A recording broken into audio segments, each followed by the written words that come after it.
Seremos breves. Você me ajuda bastante?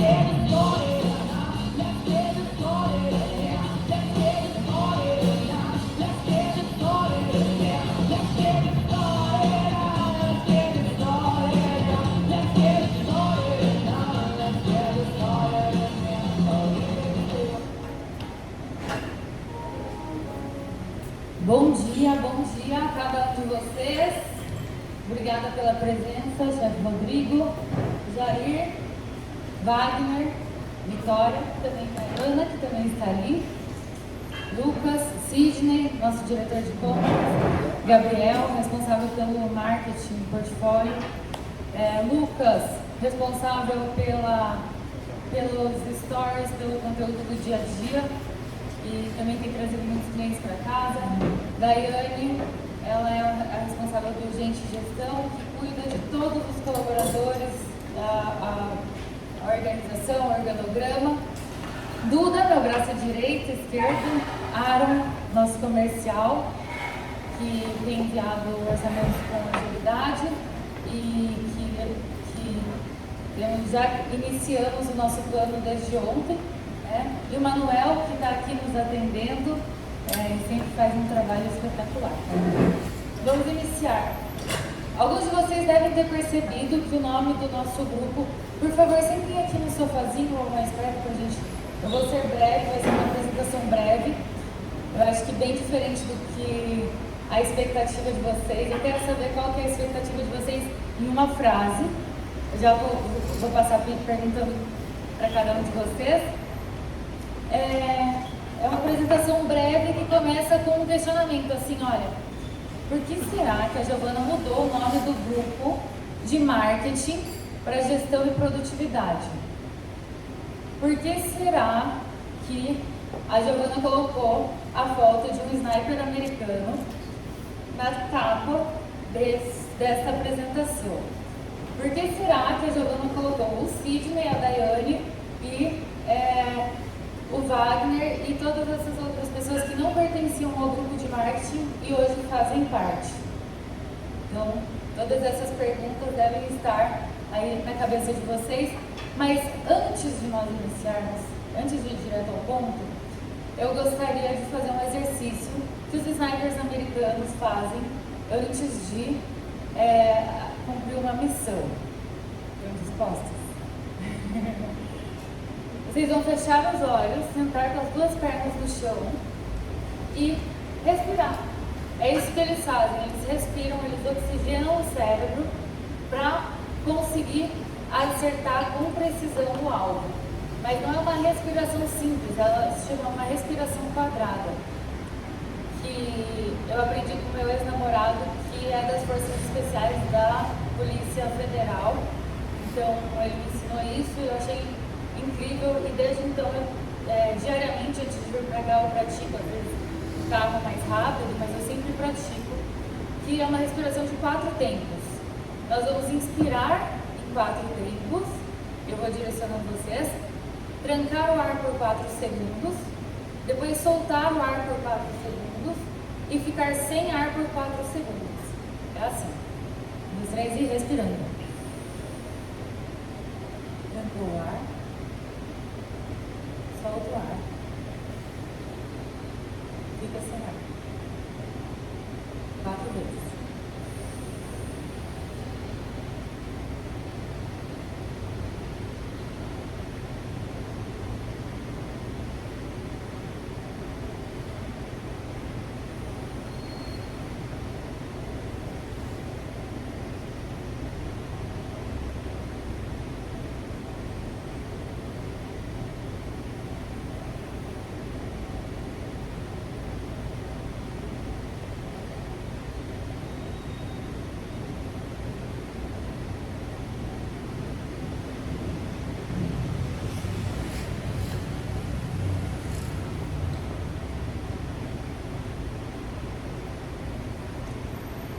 Obrigada.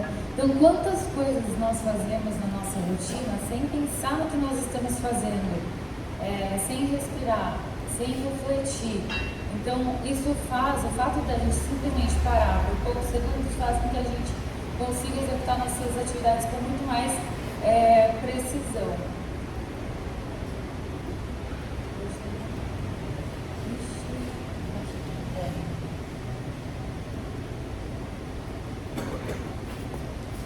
E aí eu mudei o nome do grupo realmente, porque assim, antes era marketing. E algo que eu percebo que é cultural nosso, a gente sempre acha que tudo é culpa do marketing.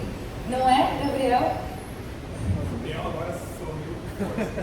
E não é? Não é? Não é, não. Porque o que acontece? Ah, precisa de um flyer, preciso visitar os hotéis, preciso de um flyer, tá bom? Mas como é esse flyer? O que tem nesse flyer? Qual a estratégia por trás desse flyer?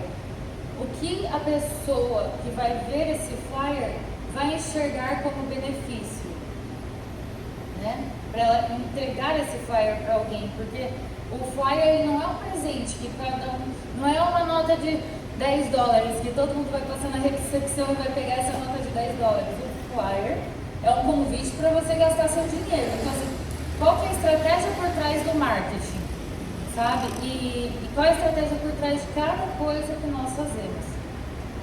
Eu falei que ia perguntar qual que é a expectativa de vocês para a reunião de hoje. Agora eu já dei um spoiler, mas eu queria que cada um falasse alguma frase. Lucas? Uma frase da expectativa. Fala seu nome e uma frase. Meu nome é Lucas. Criatividade. Não pode faltar no nosso dia a dia. Sou Gabriel, estratégia. Eu sou Sidney e acredito que o intuito é melhorar a organização, planejamento e as estratégias com alinhamento aí geral da equipe. Acho que tudo gira em torno dos processos, né? Otimizar os processos, colocar todas as pessoas para saber quais são as responsabilidades, né? Meu nome é Jair, a nossa frase do dia é ambição.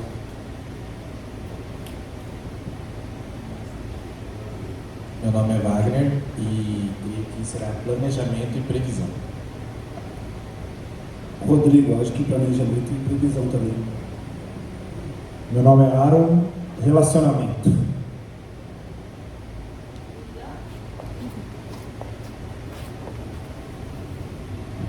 Meu nome é Duda e eu acho que é importante a gente ser curioso a respeito de tudo. Eu estou curiosa. Obrigada. Ótimo. Muito obrigada. Então, é exatamente um pouco de uma mistura de tudo isso que vocês falaram.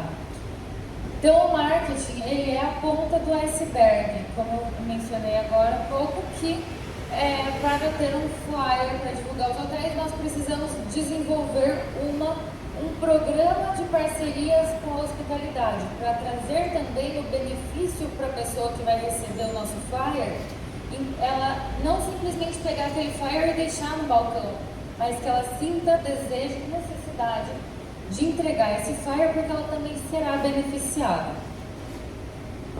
Então, a ordem do dia, que é tudo que vai acontecer hoje, nessa 1h e pouquinho de reunião que nós vamos fazer, 1h20, nós já fizemos o exercício de respiração. Agora eu vou falar brevemente sobre a nossa visão estratégica. Vou falar quem somos, quem a Tropicália é, tanto na questão de restaurante quanto na questão de eventos.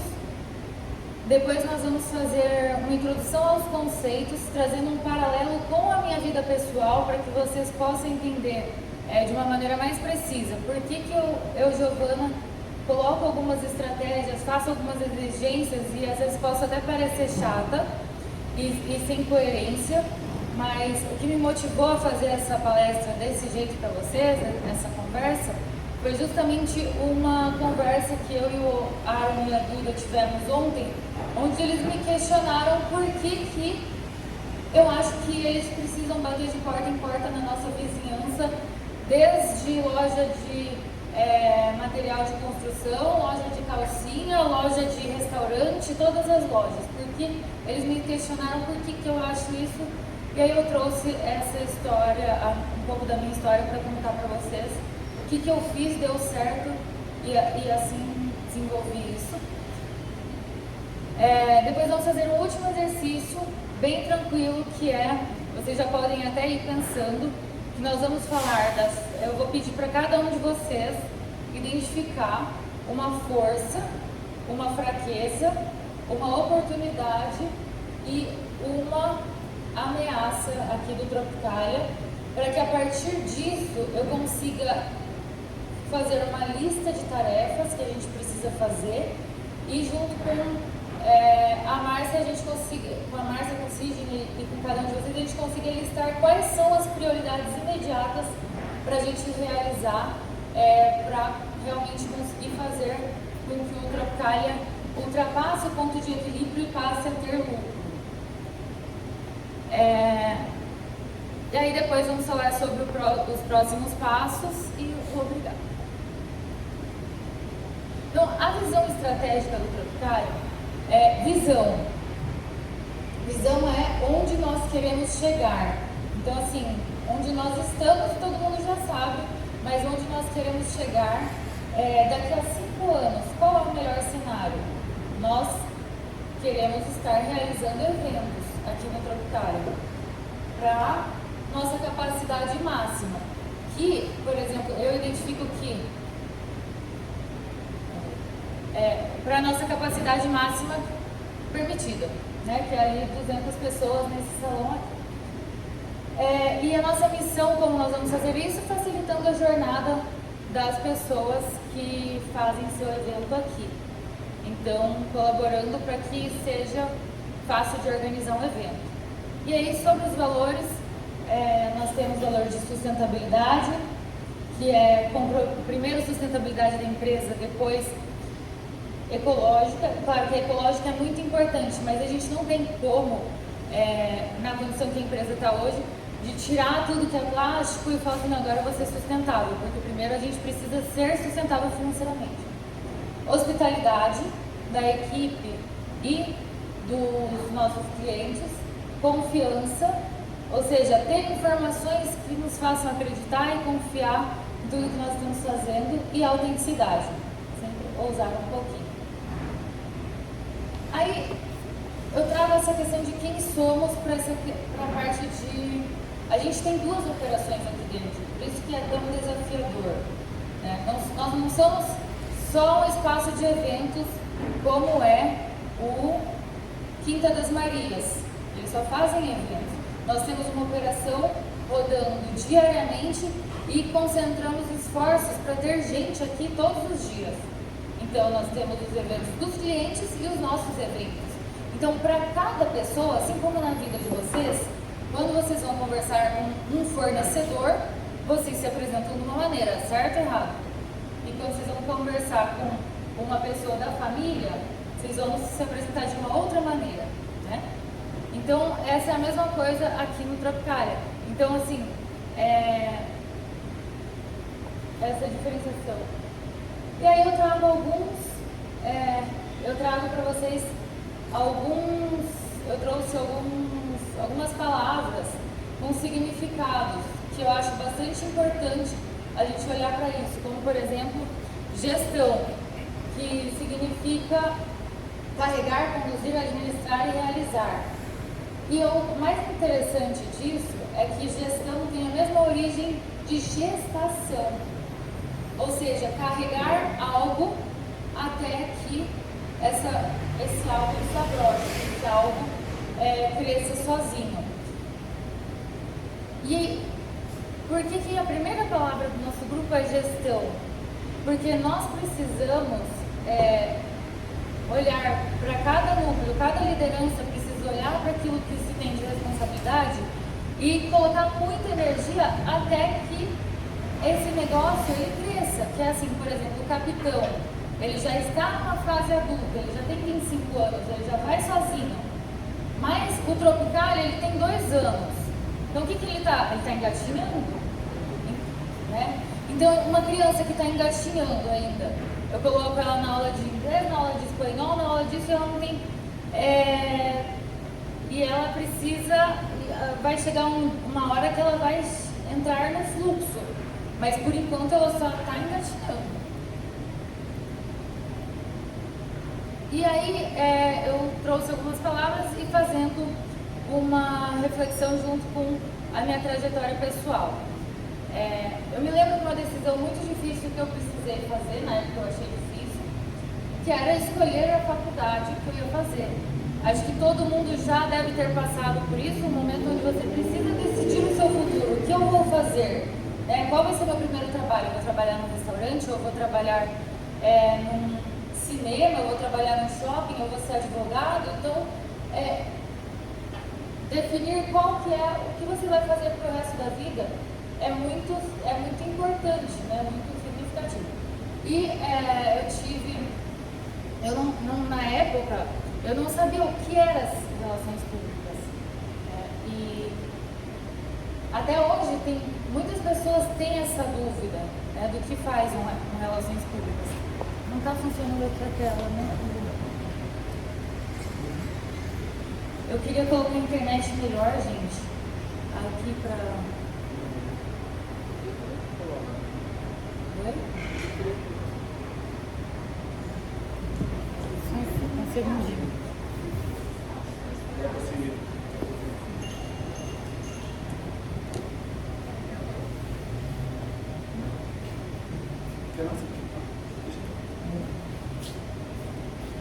Então, eu tive o privilégio de, quando eu tinha que escolher minha faculdade, passar por uma psicóloga que me orientou em relação à minha profissão no futuro. Então, foi uma série de vários encontros e no final eu cheguei e falei eu acho que eu vou ser relações públicas, acho que tem coerência comigo. Só que aí no último encontro, eu falei para ela assim, então, Selena, eu refleti sobre isso e eu não vou ser relações públicas. Eu vi o piso salarial e eu não vou ser relações públicas, não tem como. Eu gosto de uma vida mais sofisticada, mais confortável, isso não vou conseguir conquistar. E ela falou assim, então, você pode escolher qualquer profissão, desde que você se preocupe em ser a melhor no que você está fazendo, não vá pela média. Não vá pela média salarial, não vá pela média do que você vai fazer. Se preocupe em ser a melhor. Isso me impactou de um jeito e eu sempre gosto de trazer para as pessoas isso, porque às vezes a gente vai passar um perrengue, vai passar um desafio na vida, vai dormir menos um dia, mas a gente tem que sempre pensar nisso, fazer essas atitudes com presença para que os desafios eles sejam temporários e que a gente possa ter uma alegria lá na frente, que é a questão dos processos. A gente vai passar por um desafio, vai ser difícil para colocar todos os processos protocolados assim, mas depois que passar, tá feito. É a mesma coisa a construção dessa obra e várias outras coisas que vocês têm como exemplo. Bom, iniciei Relações Públicas e já no primeiro ano me inscrevi num curso de chefe de cozinha, fiz teatro, fiz várias outras atividades para que eu realmente pudesse me desenvolver para ser a melhor.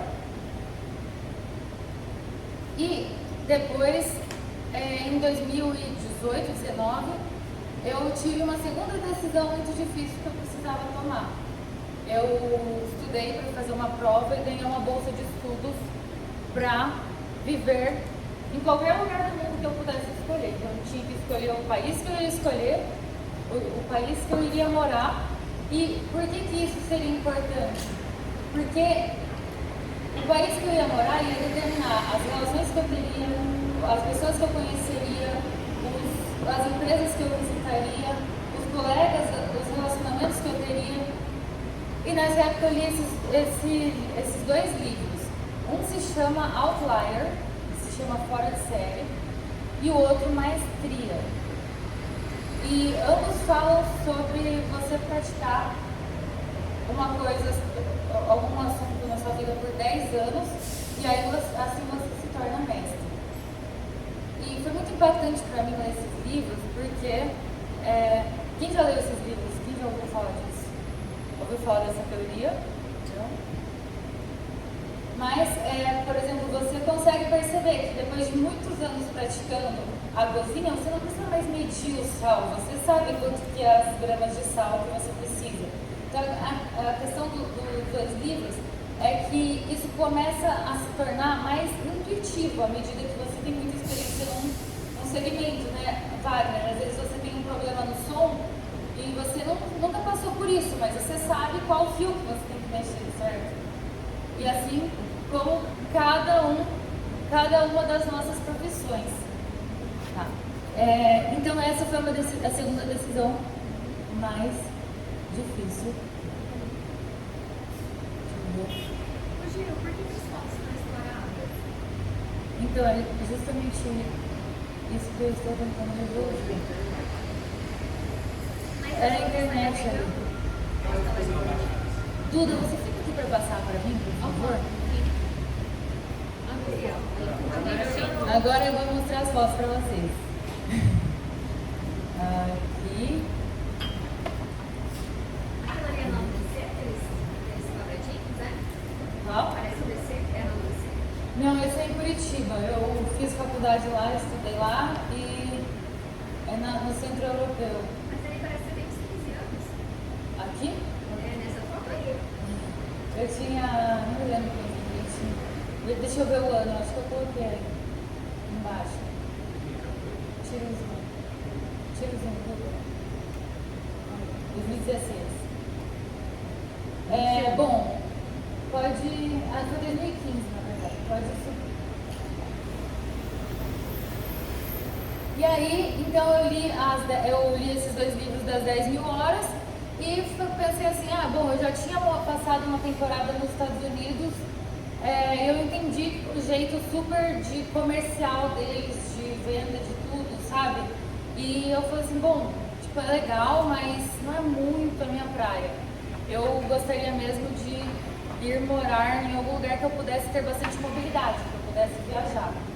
E aí eu escolhi morar em Paris para estudar, fazer meu ano de relações públicas. Só que eu cheguei lá e todos os conteúdos que estavam sendo transmitidos na aula, eu já tinha aprendido. E quando eu gosto de algo, eu acho que todo mundo assim, eu coloco um hiperfoco e eu chegava sempre antes da minha turma para a faculdade, era sempre a última a sair, ficava na biblioteca, ficava estudando mais sobre relações públicas. E o que eles estavam me ensinando em Paris estava chato, eu já tinha aprendido. E eu simplesmente, as ruas começaram a me convidar para desbravar, para conhecer todo aquele lugar cultural que é Paris. E eu decidi abandonar a aula. Passou uma semana, passou 2, passou 3, e a diretora me falou assim, Giovana, você é bolsista aqui, você precisa ter uma frequência mínima, ou senão a gente vai ter que encerrar o contrato, você vai ter que voltar para Foz, voltar para o Brasil, em Curitiba, que eu morava. E aí, pode deixar. E aí eu falei assim, bom, então, me deixe, você pode aplicar uma prova para mim, isso que vocês estão ensinando eu já sei. Me deixa escolher uma outra coisa para fazer. E ela me deu as grades curriculares de todos os cursos, tanto de faculdade quanto de mestrado, e eu escolhi estudar gestão da hospitalidade, que é gestão do luxo, gestão da hospitalidade, onde envolve desde a parte de hotelaria até a parte de joalheria. E de manhã eu ia para aula e à tarde eu passava visitando essas boutiques e falava assim, oi, tudo bem? Eu sou a Giovana, eu estudo gestão do luxo e um dia eu ainda vou trabalhar com vocês. Eu gostaria de saber tudo que você puder me contar sobre a marca, sobre as histórias, sobre os segredos. E eu ficava 1, 2, 3, 4, 5 horas conversando dentro de uma loja. Eu fiz muitas amizades que seguem até hoje e conheci e provei coisas que eu não sei se eu jamais teria a oportunidade se eu não tivesse a coragem de me apresentar e de fazer isso. Como, por exemplo, essa loja que se chama, esse designer de joias, que tem um tapume na frente da loja dele. Essa loja ela é na Praça das Joias de Paris, é um lugar super requintado, e ele tem essa loja e ele só tem 25 clientes. Então tem um tapume, ele não abre a porta para ninguém, óbvio que não consegui conhecer ele, Mas eu conheci essa história e uma pessoa que já conheceu ele. Eu fui atrás de desvendar essa história. Então, ele só vende as peças em leilão, é toda uma história muito interessante. Mas por que você está contando isso, Giovana? Porque esse mundo, ele é muito mágico e é essa magia que, apesar de a gente não trabalhar com joias, a gente trabalha com a joia da gastronomia, é essa magia do mistério, da exclusividade, do segredo, que os clientes de alto padrão, os clientes que a gente quer trabalhar, eles deixa eu ir ainda, eles desejam, tá? E aí, eu tinha, até aqui, estou falando muito rápido, tá entendendo, ok? Se tiverem alguma pergunta, alguma coisa, vocês podem falar. E aí, eu acho que a vida ela é feita de contrastes. A gente só sabe que tá bom porque às vezes existe o ruim. A gente só sabe que tá frio porque existe o calor. Você sabe, a gente só vê, só sabe que tá claro porque tem o escuro, né? E eu falei assim, nossa, eu sou tão privilegiada de estar aqui, mas eu queria fazer alguma coisa para conhecer o outro lado da moeda. Então eu tive 4 meses de férias, onde meus amigos da escola foram fazer, da universidade foram fazer experiências de trabalho e etc. E eu falei assim, o que eu posso fazer para aprender mais do que se eu fosse fazer um estágio? Aí eu falei assim, eu vou para o leste europeu, eu vou conhecer os países mais perigosos do mundo. Então foi assim que eu decidi fazer uma jornada pelos países, há 10 anos atrás, por países muito perigosos, onde tem tráfico de órgão, onde tem, eles, como fala, pegam as mulheres para fazer qualquer coisa, não sei o que eles fazem. Vou me desafiar, vou para lugares que eu não vou conseguir me comunicar, que eu não vou conseguir falar com as pessoas, porque eu sei que ninguém fala inglês. Vou para lugares que não tem informações de como chegar, porque isso vai me tornar uma outlier, uma pessoa fora de série. Pode subir.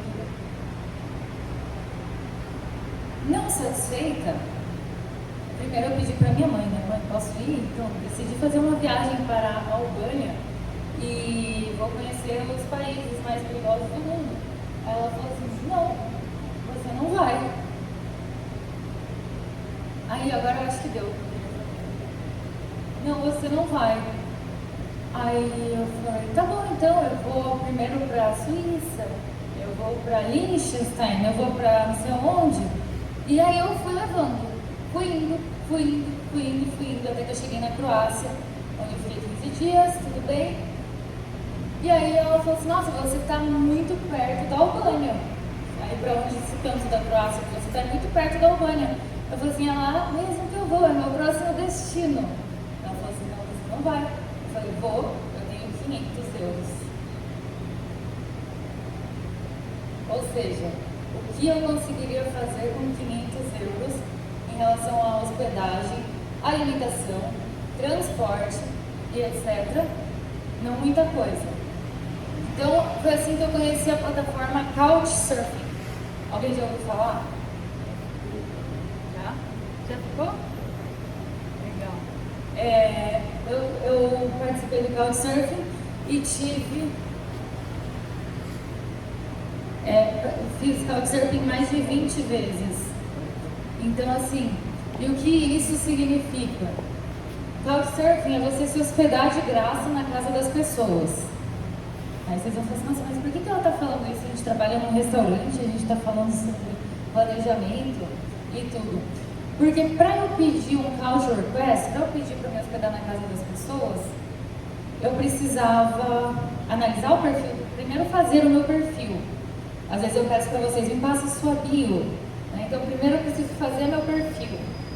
Dizer como eu sou, quem eu sou, quais são as minhas intenções. E depois eu preciso analisar o perfil das pessoas com quem eu quero me hospedar. No início, eu fazia uma mensagem padronizada, enviava para todo mundo, oi, tudo bem, eu sou Giovana, estou viajando e quero ficar hospedada na sua casa. Sem ler muito o perfil das pessoas, isso aí ia disparando.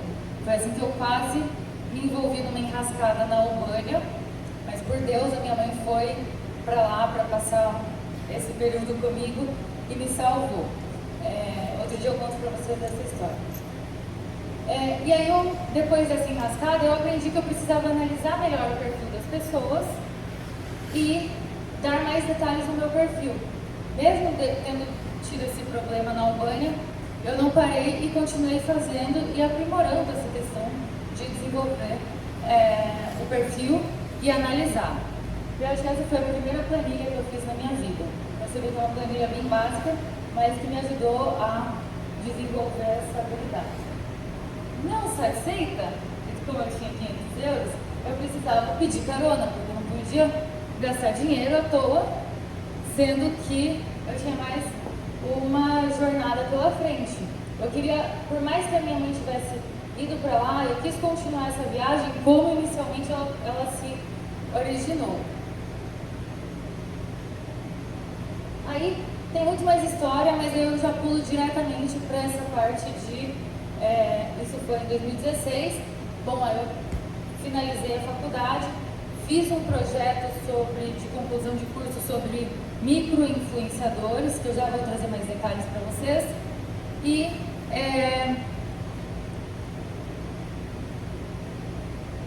um pouco antes do projeto de conclusão de curso, como eu já tinha feito, como eu falei para vocês que eu adorava estudar, adorava fazer adorava antecipar as coisas da faculdade para ficar mais livre também, porque eu queria estudar mais e mais e mais essa questão de relações públicas. Eu fiquei no último ano eu só tinha aula uma vez na semana, porque eu já tinha eliminado todas as matérias, e fui aproveitar minhas férias para conhecer o Pará, e fiquei mais um tempinho, fiquei uns 45 dias lá. E foi aqui que eu tive uma certeza de quão rico é o nosso Brasil e de quanta cultura nós temos,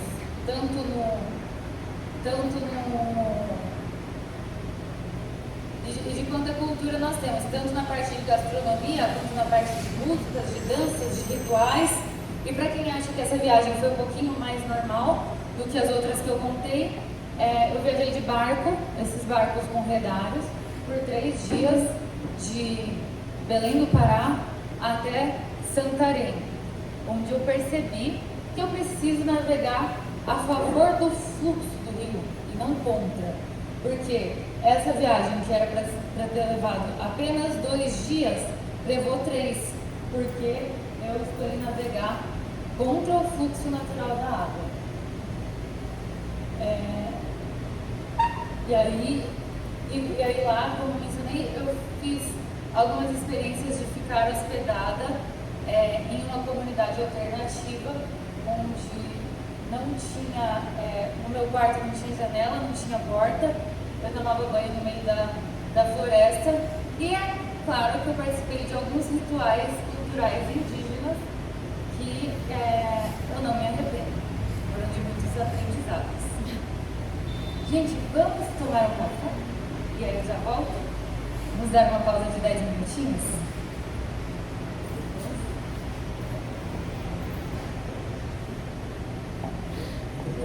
Faltou dizer que quando você chegou lá, a moça estava em trabalho de parto, né? Bem lembrado. Você já conhece essa história, né, Duda? Então, cara. Imaginei que você era brasileira. Não imaginava. Não imaginava, né?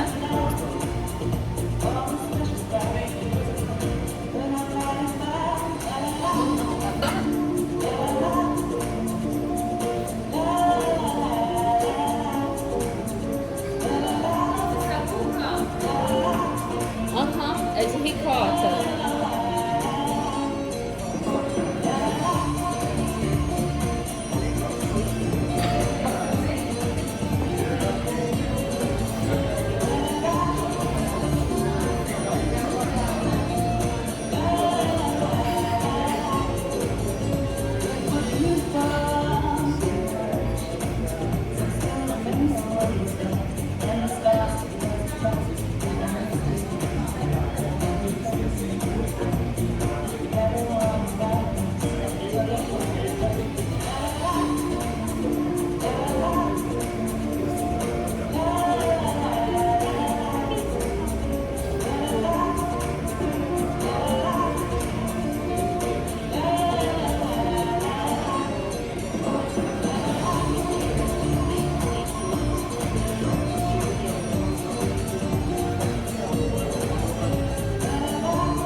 colônia que faz umas cucas.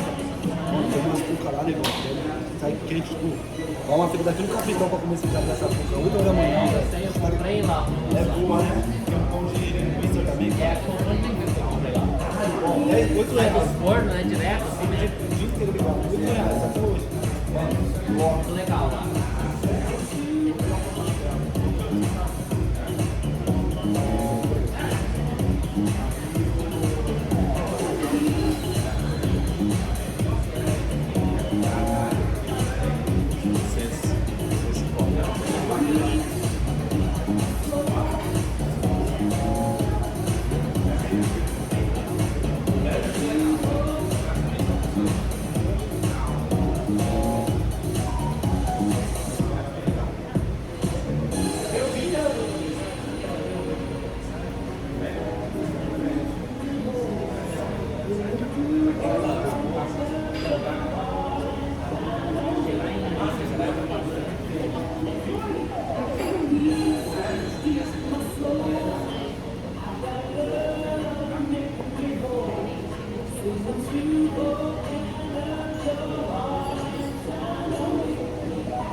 Gabriel, você quer um café?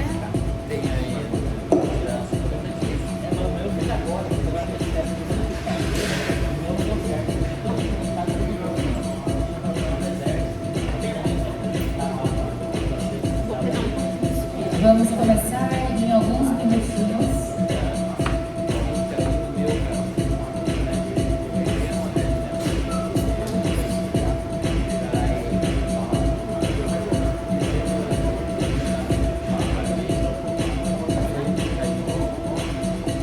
Prontos para começar? Vamos retornando aos nossos lugares.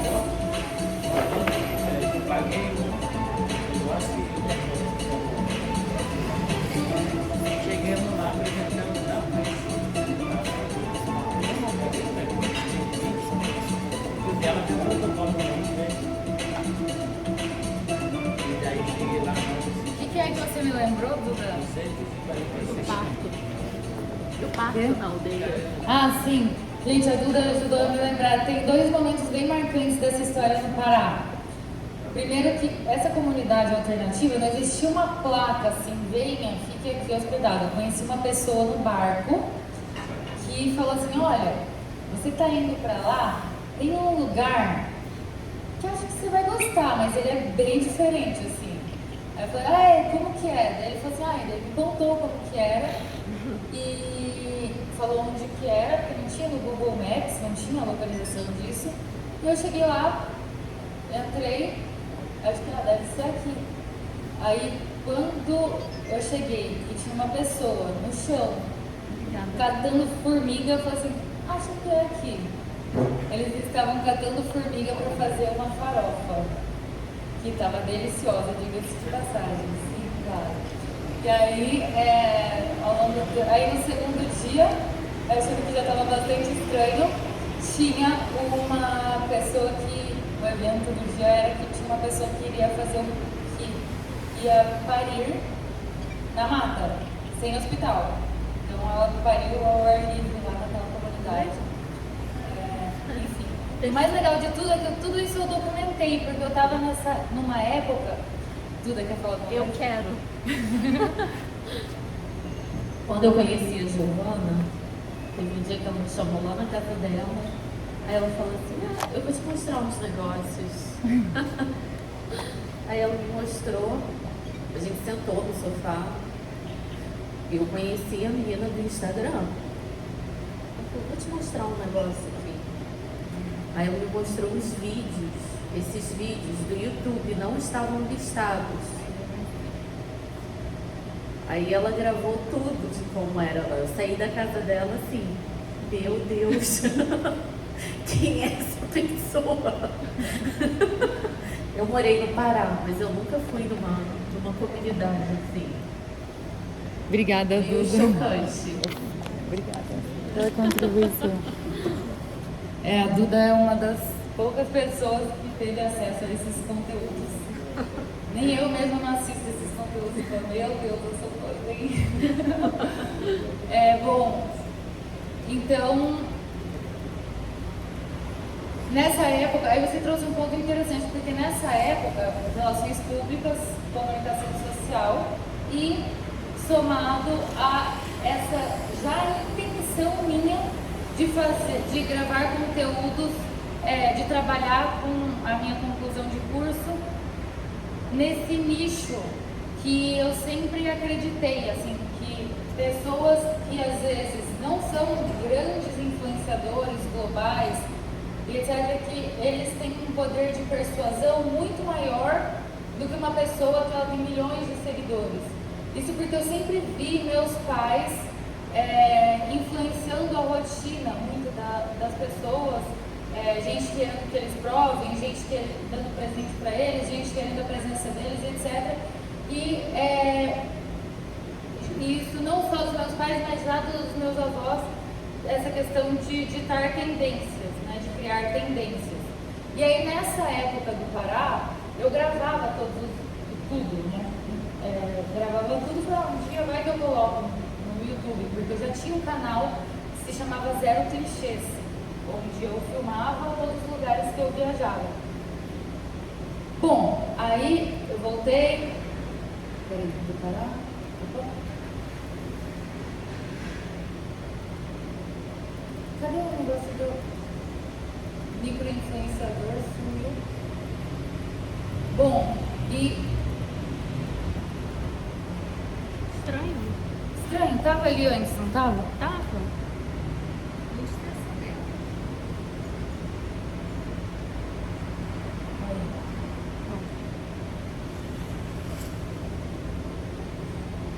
Eu passo.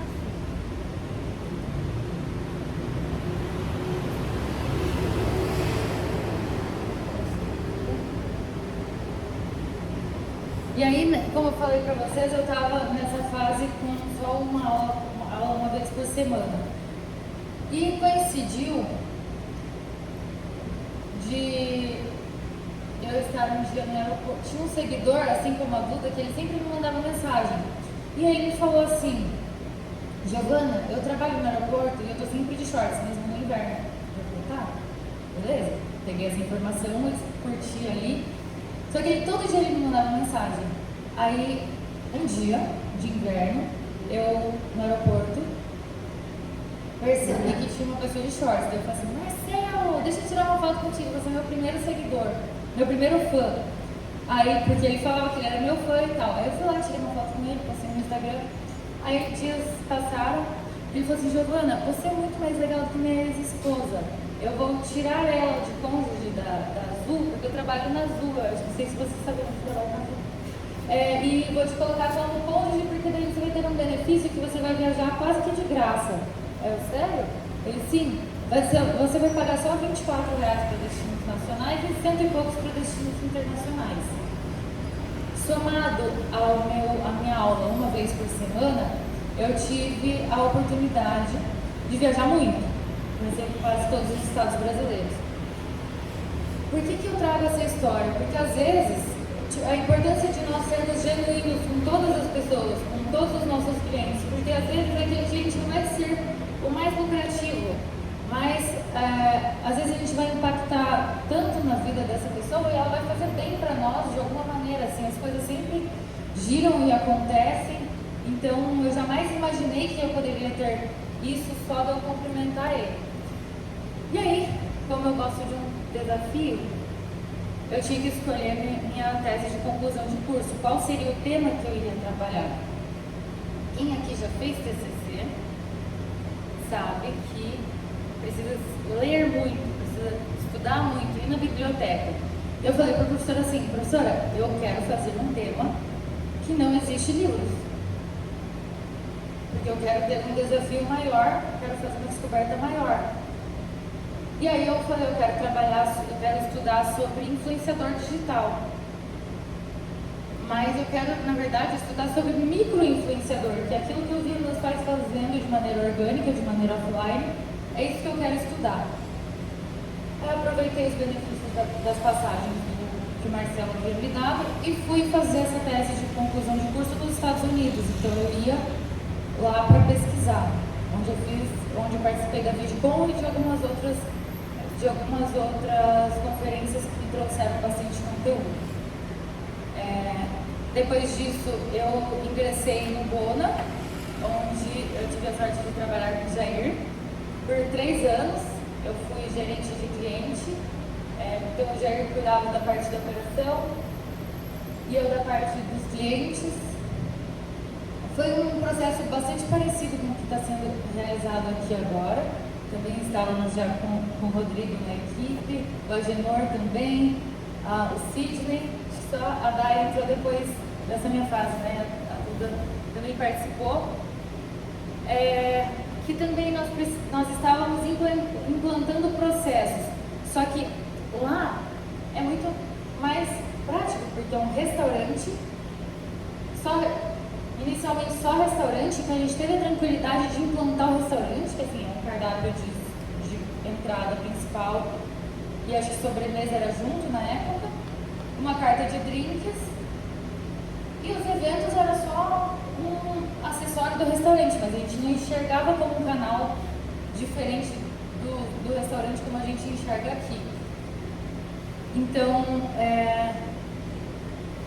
nós trabalhamos juntos por 3 anos, até que deu a pandemia e eu me desliguei, passei por alguns desafios pessoais. Duda, passa pra frente. Passei por alguns desafios pessoais e passei depois a me dedicar à questão da produção de eventos.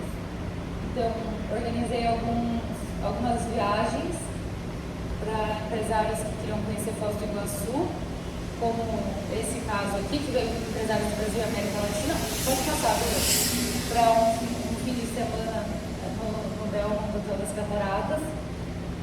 E aí aqui eu trago mais alguns conceitos. Aqui eu trago mais alguns conceitos que, olhando para isso, eu falo assim, nossa, como faz sentido, né, essa questão de estratégia em cada uma dessas palavras que a gente usa diariamente, muitas vezes sem saber o que elas significam. Né? Estratégia vem do grego, estratégia. Stratos significa exército e águia conduzir. Então, e a estratégia ela tem norteado todos os meus dias, assim, pensar. Muitas vezes eu falo para vocês, estratégia a gente não tem que fazer mais coisas, mas sim decidir o que merece a nossa energia, porque mais vale os nãos que a gente diz do que os sims. Quando chega uma oportunidade de um evento XPTO que vai tirar a gente do foco, o que eu falo? Não, gente, isso vai drenar muito a nossa energia. Vamos focar naquilo que que está mais alinhado com o que a gente quer para o futuro. Por isso que essa questão da visão, ela é sempre muito importante, a gente saber onde a gente quer chegar. Aí pensar assim, isso que nós estamos achando que é o certo fazer, vai nos aproximar mais rápido ou vai nos distanciar da nossa visão? Qual vai ser o aprendizado que eu vou tirar disso? Ah, é só financeiro? Ah, então tem que ser muito bom financeiramente.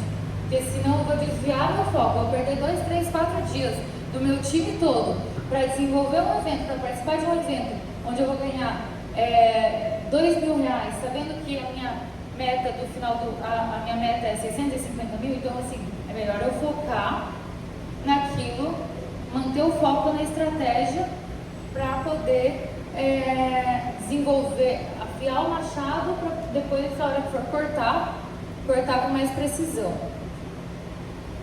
E aí então, nós falamos sobre essa questão do micro-influência, sobre esses eventos, e essa questão teve também uma fase onde eu me dediquei como anfitriã de Foz.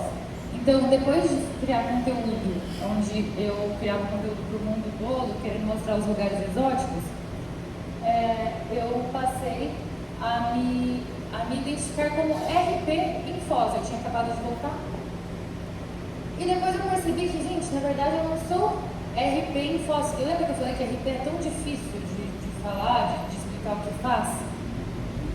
Então eu passei a me enxergar como anfitriã de Foz. E isso foi muito importante, porque quando a gente nicha, quando a gente traz uma determinação, um posicionamento, uma frase, palavras que representam a nossa identidade, isso traz muito mais clareza para nós e para cada um que se relaciona com nós, com o nosso entorno.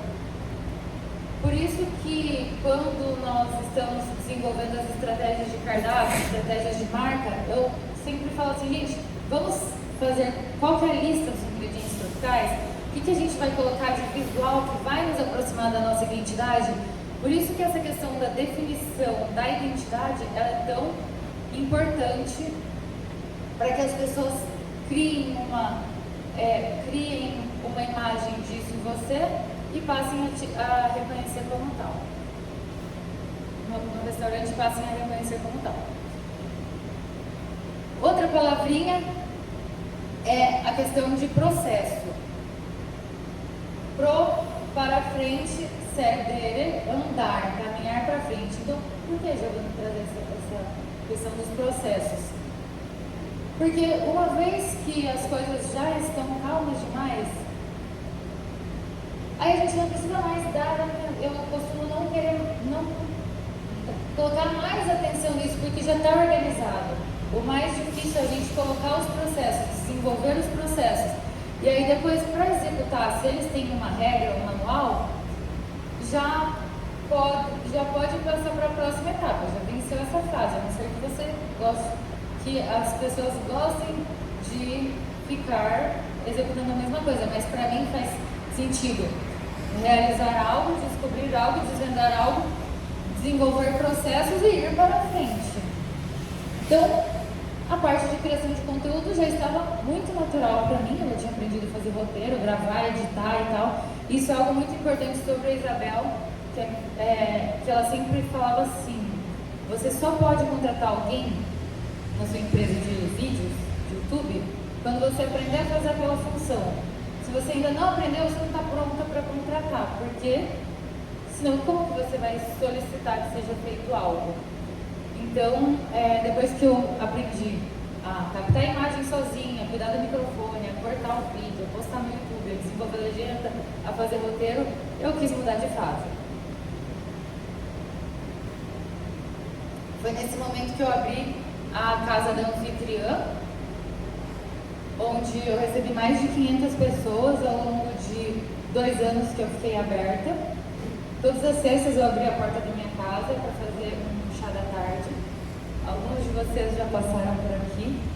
O Aaron, vai ser a esposa dele lá. E era um lugar onde a gente trocava conhecimento, falava sobre pós, eu conectava pessoas por nichos e foi para mim um laboratório de tudo que eu viria a fazer depois.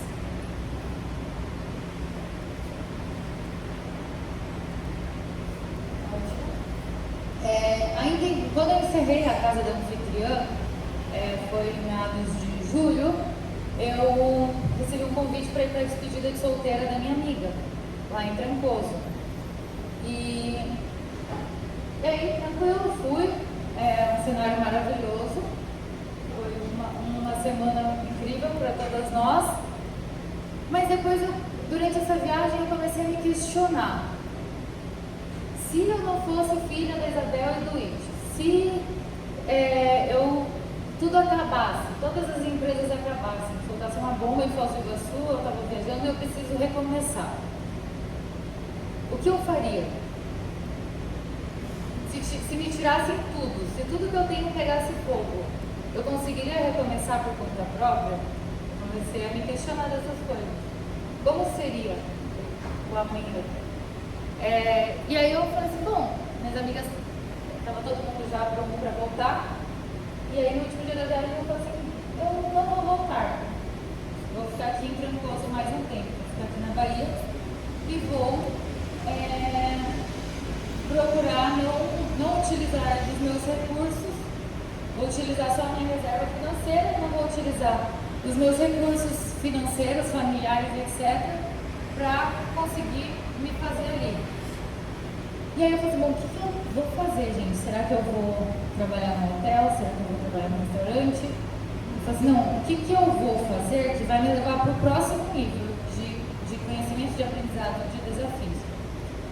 Foi aí que eu fui batendo de porta em porta, oferecendo uma mentoria para as pessoas. Uma mentoria sobre posicionamento digital e conteúdo estratégico.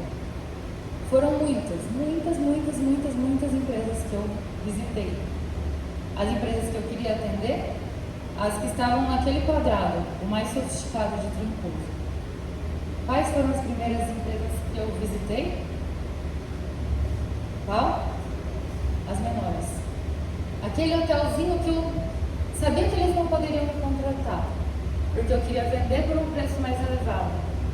Porque eu queria ter menos pessoas, mas pessoas que estivessem alinhadas com a cultura, com isso que eu tinha para ensinar. Pessoas que se conectassem com a minha história e que fossem dar continuidade nisso. Então eu apresentei em 3 meses, muitas vezes. Eu provavelmente mais de 200 vezes eu apresentei o mesmo pitch, aí eu melhorava um pouquinho a cada dia. Eu gravava minha apresentação, chegava, ouvia. Aí as dúvidas que as pessoas tinham, eu ia lá, colocava imagens e esclarecimento na apresentação desse portfólio. E no outro dia eu saía de novo, fazia de novo. E assim eu consegui vender para as empresas que tinham loja no quadrado. Então, pedi para pessoas que trabalham, inclusive uma delas já esteve aqui, a Cristina, ela trabalha com joalheria há mais de 100 anos, a família dela, então eu vendi para quem eu queria vender. Mas para isso, eu fiquei 2 meses batendo de porta em porta para conseguir fazer isso. E aperfeiçoando a oratória e a maneira de fazer apresentações.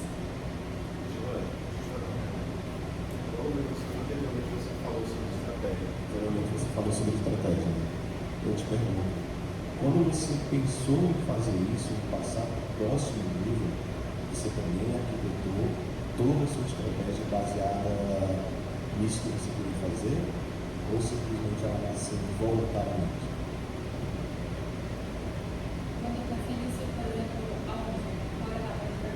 Na etapa da jornada, você falou que estava Trancoso.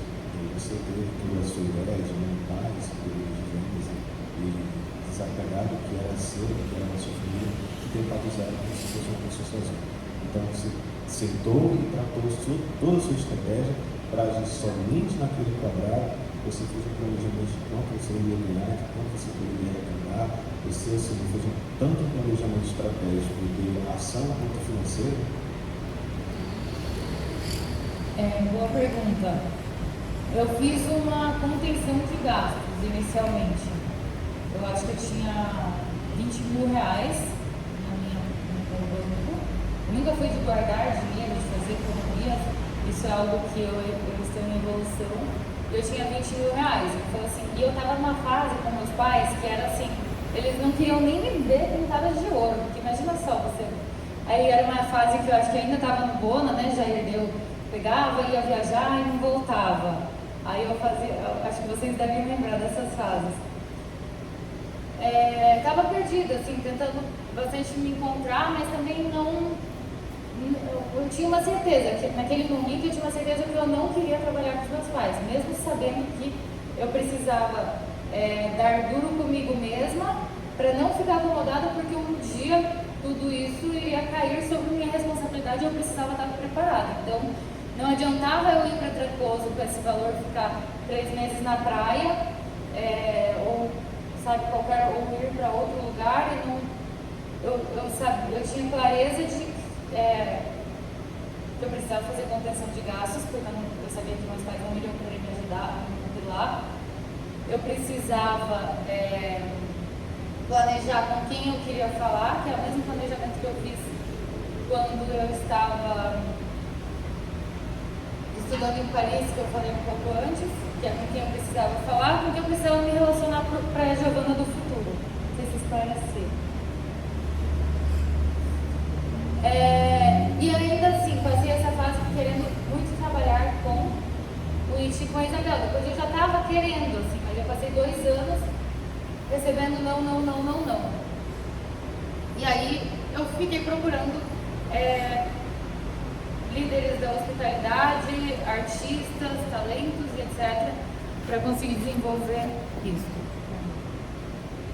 E aí eu trago essa palavra, líder, né, que significa guiar um caminho, conduzir alguém a um destino. E foi muito isso que eu aprendi, sempre buscando me relacionar com líderes. E eu vejo isso em cada um de vocês. Então, cada um de vocês... Abaixa um pouco. Tem a responsabilidade de liderar um time, de liderar uma tropa. Então, é importante que cada um de vocês saiba com clareza onde vocês querem chegar. Na parte do comercial, na parte da cozinha, do audiovisual, do bar, da gestão, do RH, do compras, do marketing. Então, onde nós queremos levar o Tropicália? Né? Então, onde que eu quero chegar com a minha própria vida pessoal? Aí depois, eu só consegui voltar a trabalhar no grupo depois que eu realizei esse congresso, que foi um congresso para 800 pessoas e 60 patrocinadores, que aconteceu em fevereiro, onde o Tropicália participou. E foi nos últimos meses, foi o que está ali no quadro, foi o único mês que a gente conseguiu bater a meta. Então a gente participou e realizou esse evento lá no centro de convenções. E assim, o que eu trago assim, não é querendo me gabar porque foi o único mês que a gente bateu a meta, mas é pra gente pensar assim, nossa, o que aconteceu que foi certo naquele mês que a gente bateu a meta? E aí a gente fica com uma pulga atrás da orelha. Será que a gente pode, claro, fazer esses eventos, mas também que a gente pode fazer catering, né, pra fora? O que deu muito certo? Ou será que foi o fator de ter muitas pessoas com as quais nós servimos? Então, um ticket médio de R$100, que poderia ser para 20 pessoas, que a gente serviria aqui, ele foi exponencializado para 800. E aí ficou mais fácil de bater a meta. Então, assim, quais reflexões que a gente pode fazer a partir disso? E aí entra essa questão do protocolo, que é o primeiro colado. Então, tudo isso gera o quê? Receitas de como fazer, protocolo de como fazer. Então, protocolo é a primeira folha colada num documento importante, que é o manual de instrução, que ele é feito não para limitar as pessoas, mas para proteger a qualidade. Pode passar. E tudo isso para nós chegarmos hoje aqui nesse assunto, nesse novo posicionamento do Tropicália, olhando para essa parte da gestão estratégica, onde eu vou querer contar com vocês para que cada um de vocês possam desenvolver, possam aperfeiçoar o sistema os protocolos, as listas, os checklists, como vocês quiserem chamar, de trabalho para que a gente chegue, para que a gente conquiste o sucesso do Tropicália. E para isso nós precisaremos de planejamento, que é um plano nivelado, sem obstáculos, não para tirar a liberdade, mas que as pessoas elas possam usar a sua energia onde realmente precisa e não fazer repetidamente, organizar repetidamente as mesmas coisas. Então, quando, por exemplo, desenvolver o protocolo do audiovisual ali, eu falei assim, nossa, minha meta é ligar menos para o Wagner. Todo dia eu tenho que ligar para o Wagner. Então, assim, o próximo passo eu quero fazer o protocolo de como ligar as luzes vermelhas, como colocar passar os slides. Então, tudo isso são protocolos que nós precisamos seguir para reduzir o nosso estresse, nossa necessidade de pensar em coisas que elas se repetem. E cada um tem isso dentro da sua função. Para chegar no resultado. Então, assim, e aí eu trouxe essa palavra de resultado, que vem do latim, que é saltar para trás, refletir a consequência das ações anteriores e planejar olhando para frente. Então, olhar, eu adoro, eu sempre falo nas nossas reuniões de briefing, que é importante quando as coisas dão errado. Mas a gente não pode repetir o erro. Quando alguma coisa dá errado, quando alguém me questiona, ontem eu fiquei 2 horas para explicar para eles o porquê que eu acho importante o Aaron ir na vizinhança, de loja em loja, mesmo que seja restaurante, mesmo que seja loja de calcinha, mesmo que seja farmácia, para falar, oi, eu sou Tropicália. Por quê? Porque eu fiz isso em Trancoso e eu tive resultados extraordinários. Então, se apresentar para o entorno é muito importante. Então, eu acredito que isso vai colaborar. Pode passar ali. Eu achei bonitinha essa borboleta. Nada voltará a ser como antes, mas tudo pode ser melhor como nunca foi. Então agora cabe a cada um de nós. A gente tem essas informações. E o que a gente pode fazer com isso? Sabe? Como a gente pode olhar a nossa rotina e falar assim, isso aqui eu repito demais. Toda vez que entra uma pessoa na equipe, eu preciso explicar novamente o que eu preciso fazer. E a gente tem pessoas que nos ajudam, a Daiane, a Duda, para desenvolver esses protocolos para que as coisas possam ser melhores e mais fluidas. E aqui eu trouxe, que é um exercício só que eu preciso da ajuda de vocês, que é uma análise SWOT do Tropicália, que eu queria que cada um de vocês pudesse falar o que vocês enxergam em relação... Pode ser um dos 4, você pode dizer um dos 4. Duda, daí você me ajuda a tomar notas sobre isso? Sobre as forças, ameaças, fraquezas e oportunidades de cada um. Oportunidade? Pode. Acredito que uma grande oportunidade é o Tropicália focar realmente nessa brasilidade, até mesmo que a cidade é muito turística, o ambiente do Tropicália é muito brasileiro.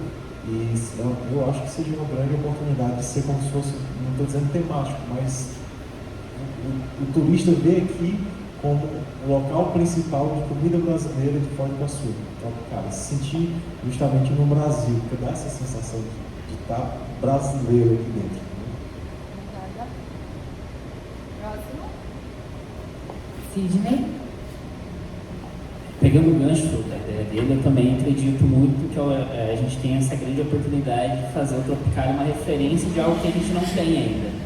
Eu vejo no Tropicália alguma coisa que falta na cidade, né? Eu acho que casa muito com essa ideia que você vem passando aí de trazer essa brasilidade mesmo para o restaurante.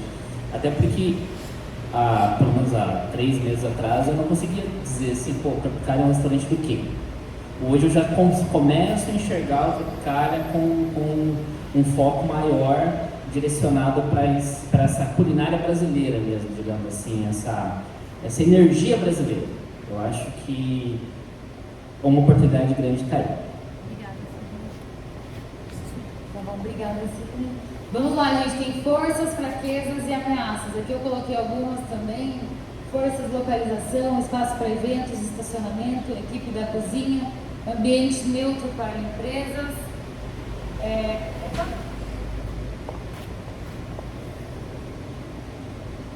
Ameaça, falta de clareza na identidade, falta de processos de contrato, intensidade solar no verão.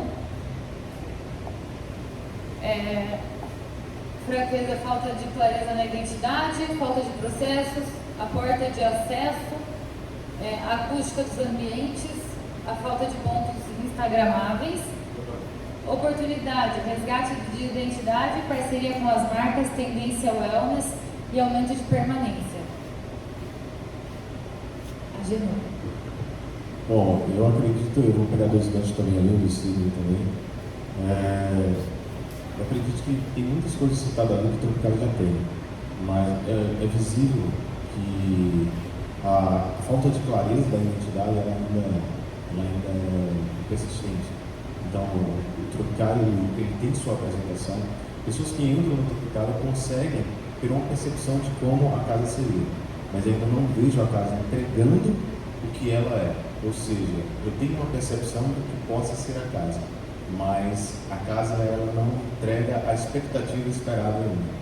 Ou seja, a gente tem uma grande fenda entre expectativa e realidade do que a gente vai encontrar. E outro detalhe também importante que eu percebo que a gente vem analisando muito são os processos. Então, eu acredito que unindo essas fraquezas e essas ameaças, eu acho que a gente vai conseguir dar um salto aí de uns 80% do que precisa ser feito. Então, no momento, na minha ótica, de estar na casa há 2 anos, acredito que não precisa criar muito de momento, não precisa ser criado nada extraordinário, nada de tão novo e tão exuberante, e somente alinhar esses 2 pontos, que eu acho que de uma nota, para eu que estou dentro da casa, nesses 2 anos, eu vou dar uma nota muito baixa, eu vou dar uma nota de 11% de clareza de tudo isso. Agora eu queria te perguntar, nesses 2 anos, qual que é a identidade do Tropicália? Nesses 2 anos que ele estava aqui. E é isso que, exatamente, eu acho que você trouxe, o Rodrigo falou, nesses 2 anos, qual que é a identidade do Tropicália? Eu acho muito importante isso, porque é a mesma coisa que aconteceu quando... Vocês lembram que eu criava conteúdo para o mundo inteiro? Eu queria ser blogueira do mundo. E aí o que eu era? Mais uma. Porque quantas pessoas que têm milhões de seguidores que criam conteúdo mostrando todos os lugares do mundo? Muitas. E quando que eu conheci, quando que eu consegui receber esse posicionamento, onde eu fui inclusive reconhecida pela Câmara Municipal de Foz e inclusive pelas próprias pessoas que falaram, olha, anfitriã, foi quando eu defini com clareza esse posicionamento. Meu ponto de vista que eu acho do Tropicália é que a gente está começando a caminhar. Eu acho que é um passinho de cada vez, igual a gente falou, está 2 anos. Identidade a gente está começando a criar. A Giovana vem com umas ideias, tem hora que eu concordo, tem hora que eu não concordo. Tipo, o arroz birubiru que ela foi para fazer, tá dando certo. Farofa, tá dando certo. Brigadeiro de colher, já não dá certo. E tipo, a gente vai entrar em debate, a gente vai discutir para quê? Para tentar melhorar a casa. Esse é o posicionamento do Jair, do jeito que ele pensa, do jeito que ele age, com o Agenor, você e eu. A gente pensa no quê? Na casa aumentar. E a gente começa a criar identidade. Independente seja brasileira, italiana ou qualquer outro tipo de gastronomia, a gente começa a ter uns processos que levam com clareza para frente e isso vira hábito. A gente fala assim, vou dar um exemplo, a gente bate na tecla direto, é o Bona. O bem feito faz 7 anos que está acontecendo. A gente começar a fazer uma coisa bem feita, organizada com processos, que time que ganha não se mexe. Obrigada. Aaron? Bom, eu cheguei há pouco tempo. Todas essas percepções de identidade também eu concordo. O que, para mim, na minha visão comercial, está faltando. Ontem eu tive um feedback importante de uma cliente. Ela falou assim, eu fiquei sabendo da casa por conta de uma postagem de uma amiga. Então, por exemplo, esse ano tem muitas pessoas, muitas mulheres mulheres fazendo aniversário de 15 anos. E a régua é assim, ou é R$500 mil ou é viagem. E ela achou esse meio termo, por exemplo, para poder fazer no Tropicália uma festa de 15 anos. Então, eu acho que o marketing novo está criando, né? Então, eu acho que investir em eventos é uma coisa, marketing, e mostrar os nossos eventos e fazer materiais para as pessoas conhecerem, eu acho importantíssimo. Então, é uma coisa que ainda não tem muito, por exemplo, se você vai procurar os stories ou até mesmo lá no Tropicália, não tem um destaque sobre faça sua festa de 15 anos, ou faça sua festa de 1 ano de idade, ou coisa assim, para as pessoas conhecerem que tem esse espaço, porque é uma cliente que mora aqui do lado e ela só foi conhecer esse espaço através do Instagram, ela nunca entrou aqui, nunca viu. Então acho que é uma fraqueza importante essa de demonstrar os eventos. Obrigada, eu acho que então seria a gente mostrar mais como funciona a casa através das redes sociais. Perfeito. Só que eu estava pensando, o que eu vi uma coisa, talvez vocês discordem de mim, o evento do charuto. O evento do charuto. O cara sentou na mesa 5, o cara estava fumando charuto lá fora, o cheiro tudo tinha aqui dentro. Aí você tem que pensar até que ponto que a gente tem que pensar em evento desse jeito. Porque se o cara chega com uma mulher, um filho, uma criança de colo, e quer sentar ali na mesa para comer ou tomar um vinho, ele vai sentir o cheiro, ele não vai entrar. Ótimo, obrigada. Não, é sempre importante que a gente tenha essas reflexões de coisas que acontecem, que a gente possa definir melhor nossa política comercial, política de eventos. Tudo isso, então assim, eu pedi para o dos eventos do Rafael, Giovanni, me passa seu contrato. Daí ele falou assim, nossa, o nosso contrato é muito pessoal, porque todos os problemas que nós já passamos, a gente desenvolve o nosso manual de eventos, a gente desenvolve o nosso contrato. Então, por isso que eu falo, quando tem um problema, quando tem uma falha, quando tem um desafio, é muito importante que a gente declare, que a gente traga isso à tona para que seja possível a gente criar regras para isso, entender, tá? A mesa de charuto não pode ser ali, mas ela pode ser em outro lugar ou a gente vai banir eventos de charuto? Sabe, a gente pensar pensar em cada um desses pontos, sem achismos, mas trazendo casos concretos. Então, de modo geral, eu concordo com o Rodrigo, eu acho que algumas coisas a gente pode ter uma questão do charuto, mas ao mesmo tempo eu acho que é um público que a gente também tem que ter na casa, a gente tem que criar estratégias para ter todos os públicos, porque temos a família, mas temos o público que também não tem família, não traz a família, vem com os amigos, e que é o público que eu acho que tem mais vindo na casa, são as pessoas mais solteiras do que uma família inteira, do que a gente tem visto, né? Outra coisa que eu acho que ainda não está bom, que eu acho que a gente precisa melhorar, é a questão da nossa programação de eventos. Eu acho que domingo, eu acho que se a gente sabe, por exemplo, esse domingo o DJ foi catastrófico, o set tocado. Acho que se a gente tem uma programação assertiva, a gente consegue fomentar a cada domingo algo mais concreto, com que as pessoas venham estar com a gente, por exemplo, no nosso Sunset. Houve bastante reclamações do que foi visto no domingo referente ao DJ que a gente colocou.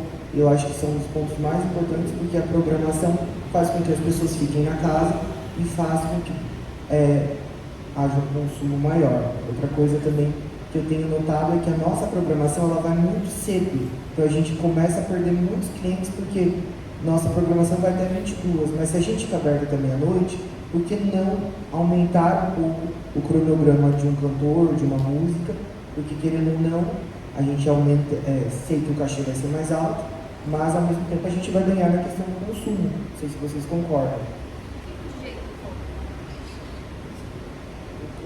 Boa, Lucas, ótimo, obrigada pelo seu comentário. E eu acho que assim, essa questão do DJ, né? Eu acho super pertinente, eu acho que a programação, ter uma programação clara e um horário alinhado, ela é importantíssima. Também a gente pedir com antecedência ao DJ qual que é o estilo que a gente quer. Então assim, Lembra que o marketing é a ponta do iceberg e daí depois tem tudo por baixo. Então, eu acredito que foi realmente, deixou a desejar, mas eu também me coloco em questionamento quanto que eu fui clara com ele sobre o que ele deveria tocar, quanto eu dei a oportunidade dele se preparar para Então é uma coisa, eu acho que tem coisas que a essa gente... questão do alinhamento. Eu acho que tem coisas assim, ó, que não são nem alinhamento, porque a pessoa já trabalhou na casa, né? Eu venho no Tropicália, já fiz vários eventos aqui dentro da Bio. Então a pessoa já sabe como funciona. Então são testes que, assim, são imperdoáveis. Eu tenho isso na minha empresa que é uma regra. Eu acho que tem coisas que não podem haver erros e ponto. A pessoa já sabe como funciona a estrutura da casa, já sabe qual é o público e fica testando música. Para mim já é uma pessoa que eu não chamaria mais se fosse minha empresa, né? E essa questão de aumento da questão de cantores e tal, é que eu vejo que tem muitos clientes da gente que saem daqui, vão pro Capitão, vão pro Agrobar, porque a nossa música acaba. Eu acho que não é viável a gente ficar perdendo esse público por pagar 1 hora mais para um cantor, ou começar um pouco mais cedo, 1 hora a mais, a gente ganha no consumo, né? O cliente fica na casa e acaba... Obrigada. Vamos fazer experimentos, entendendo se dá para colocar uma pausa entre as músicas, né, que são tocadas. Também vamos manter um alinhamento maior com a equipe de audiovisual que faz com que vem aqui para colocar o som e muitas vezes o cantor não chegou. Então a gente fez esse alinhamento de trazer a música para as 8 horas. Tem algumas decisões que a gente toma em consideração, que é as pessoas ouvirem a música lá de fora, mas é para a gente considerar e também analisar os dados, né? Eu já estou até com os relatórios que o Hudson extraiu, para a gente analisar se a hora que começa a música tem maior incidência de consumo, se a hora que para a música reduz o consumo. Então assim, será que... E aí entra também toda essa parte com os músicos. Por exemplo, o que a gente oferece, então o protocolo de servir água sem gelo, a questão do contrato, então essa questão da agenda, fixa ou não, questão de avaliação pós-performance. Então tudo isso são protocolos que nós vamos precisar implementar para que a gente não cometa mais vezes o mesmo erro e que a gente tenha dado o suficiente para poder analisar de maneira não emocional, mas de maneira racional a performance de cada músico e etc. Só trazer uma experiência que eu vivi com relação a um restaurante que ele possuía um espaço de charuto. Na última viagem que eu fiz, volta para casa de carro, eu visitei mais de 26 restaurantes no meio da viagem. Um lugar que me encantou muito foi no Pelourinho, no Palacete, Tirar o Chapéu. Ele é uma galeria onde eles têm diversos restaurantes e diversos bares dentro. E tem um restaurante que se chamava Gin Cigarro. E ele tem um espaço dentro do restaurante próprio para charuto. Então, se ele tivesse uma divisão, é uma divisão realmente, é uma sala onde ele serve o pessoal só que entra para fumar charuto. E é uma sala preparada só para charuto. Então, assim, a gente conversou muito, eles falaram que aquela sala, que era um pouco menor, eles chegaram a arrecadar 30% do faturamento deles só com o pessoal de charuto. Obrigada. Isso aí, eu acho que é um comentário super pertinente que nós podemos estudar. Gente, às vezes a gente vai perceber que é melhor tampar tudo de vidro aqui e fazer um fumódromo, se for muita adesão. Mas tudo isso tem que ser com pesquisas, dados, etc. A gente pode entender que o charuto é mais rentável do que o parquinho, porque outros restaurantes já têm parquinho. Mas tudo isso tem que ser analisado caso a caso. E nós faremos isso em reuniões one-on-one, que são reuniões semanais individuais. Então, assim, não são reuniões extensas de 2 horas. Pode ser que no começo, até a gente entrar no fluxo, sejam reuniões mais longas, porque a gente vai precisar fazer o planejamento de tudo que vai ser executado nos próximos meses, dentro da função de cada um, que eu não vou falar agora para a gente não se alongar.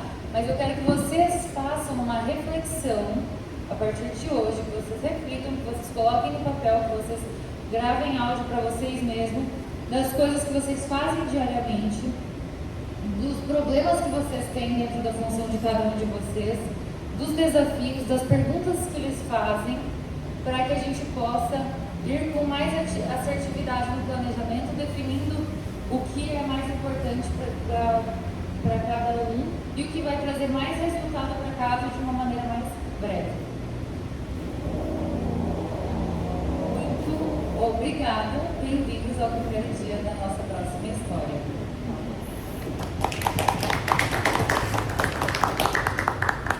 Alguém mais quer fazer uma pergunta, um comentário?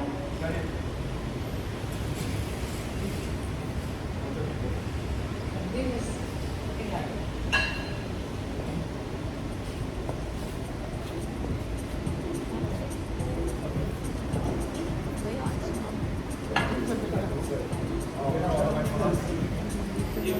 Ai, imagina!